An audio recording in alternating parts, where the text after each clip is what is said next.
Ya, salam saudara-saudara. Saat ini kita jumpa lagi dengan saya. Dan saat ini saya mau berbicara tentang celakalah aku jika aku tidak memberitakan Injil. Ya, sekali lagi. Celakalah aku jika aku tidak memberitakan Injil. Saudaraku, berita Injil itu masuk dalam apa yang kita kenal di gereja-gereja amanat agung atau perintah Tuhan Yesus Kristus. Perintah agung, ya. Nah, dari kalimat perintah agung aja itu sudah jelas bahwasanya itu sebuah perintah harus dilakukan.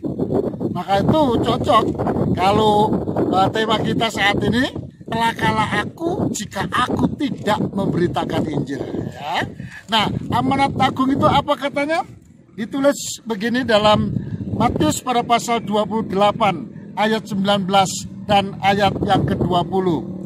Karena itu pergilah, jadikanlah semua bangsa muridku dan baptislah mereka dalam nama Bapa dan Anak dan Roh Kudus, dan ajarlah mereka melakukan segala sesuatu yang telah kuperintahkan kepadamu, dan ketahuilah aku menyertai kamu senantiasa sampai kepada akhir zaman.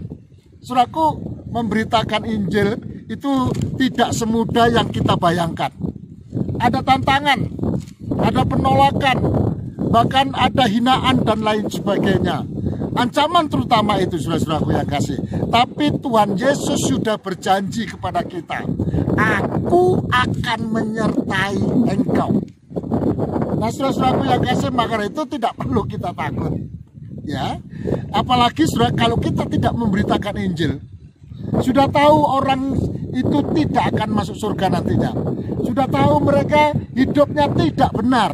Lalu kemudian kita tidak membenarkannya, kita tidak menegurnya, kita tidak memberitahukannya, saudaraku, maka kita yang akan salah. Mau menjadi salah karena orang lain, karena kita tidak mau menegurnya, saudara-saudaraku yang kasih.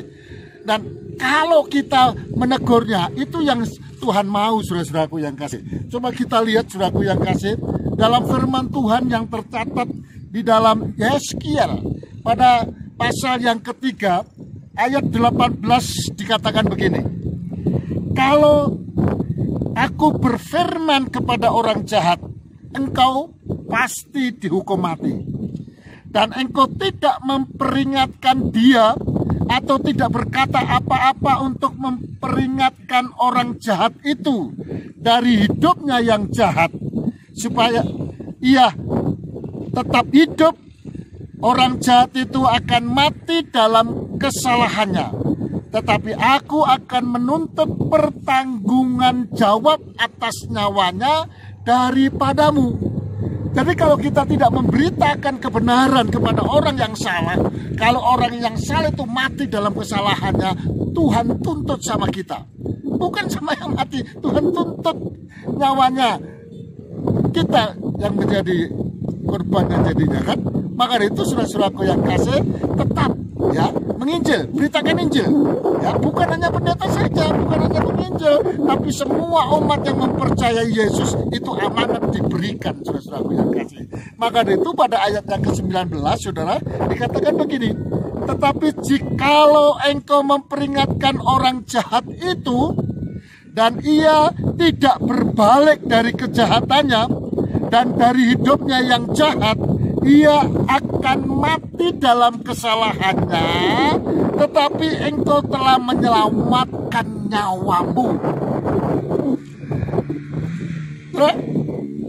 Mau kan menyelamatkan nyawamu sendiri? Kalau engkau mau menyelamatkan nyawamu sendiri, beritakan Injil, beritakan Injil. Saudara-saudaraku yang kasih, sama seperti yang tertulis dalam 1 Korintus pada pasal yang ke-9 ayat yang ke-16 dengan jelas dikatakan, karena jika aku memberitakan Injil, aku tidak mempunyai alasan untuk memegahkan diri. Sebab itu adalah keharusan bagiku. Perhatikan, ini adalah keharusan, ya. Celakalah aku jika aku tidak memberitakan Injil. Sekali lagi, celakalah aku apabila aku tidak memberitakan Injil. Jadi saudaraku yang kasih, ayo kita beritakan Injil.